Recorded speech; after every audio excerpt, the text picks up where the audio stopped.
21 November 2024 रोजी फिर्यादी वैशाली पुसदकर वय 45 वर्ष राहणार कोलार तालुका मानोरा जिल्हा वाशिम यांनी पोलीस स्टेशन नांदगाव खंडेश्वर येथे तक्रार दिली की 21 नोव्हेंबर 2024 रोजी सकाळी 11:30 वाजताच्या दरम्यान त्या सावंगा गुरव बस स्टॉप वरून पायदळ सावंगा गुरव गावात त्यांच्या आईकडे जात असताना वाटेत दोन अनोळखी इसमाने मोटरसायकलवर येऊन त्यांना चाकूचा धाक दाखवून त्यांच्या गळ्यातील 4 ग्रॅम सोन्याचे मणी असलेली पोत किंमत अंदाजे 24,000 रुपयाची जबरीने तोडून हिसकावून नेली अशा तक्रारीवरून पोलीस स्टेशन नांदगाव खंडेश्वर येथे अपराध क्रमांक 451/24 309/4 351/3 भारतीय न्यायदंड संहिता अन्वये गुन्हा नोंद करण्यात आला होता। अशाच प्रकारच्या पोलीस स्टेशन तळेगाव दशासर हद्दीतील ग्राम बकी, पोलीस स्टेशन चांदूर रेल्वे हद्दीतील ग्राम लालखेड,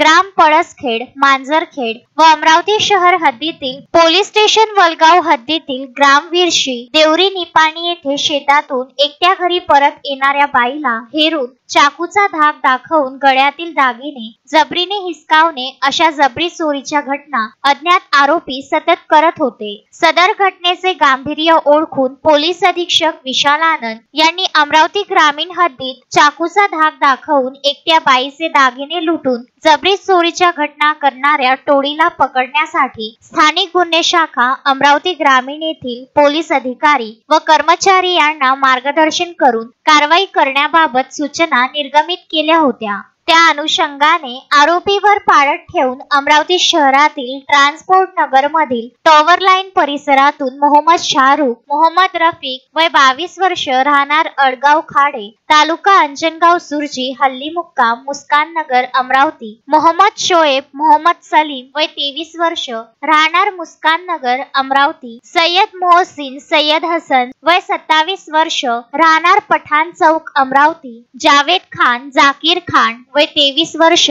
राहणार अलकरीम नगर नंबर 2 अमरावती यांना ताब्यात घेण्यात आले। नमूद आरोपीच्या ताब्यातून सोन्याचे दागिने एकूण 7.590 ग्रॅम किंमत 62,000 रुपये व गुन्हा करण्यासाठी वापरण्यात आलेल्या वेगवेगळ्या कंपनीच्या 3 मोटरसायकल किंमत 1,80,000 रुपये असा एकूण 2,42,000 रुपयाचा मुद्देमाल पंचासमक्ष जप्त करण्यात आला आहे। आरोपींकडून एकूण 7 गुन्ह्याची उकल करण्यात आली असून तपासात अधिक गुन्ह्यांची उकल होण्याची शक्यता आहे। Vidarbha news bureau Amravati.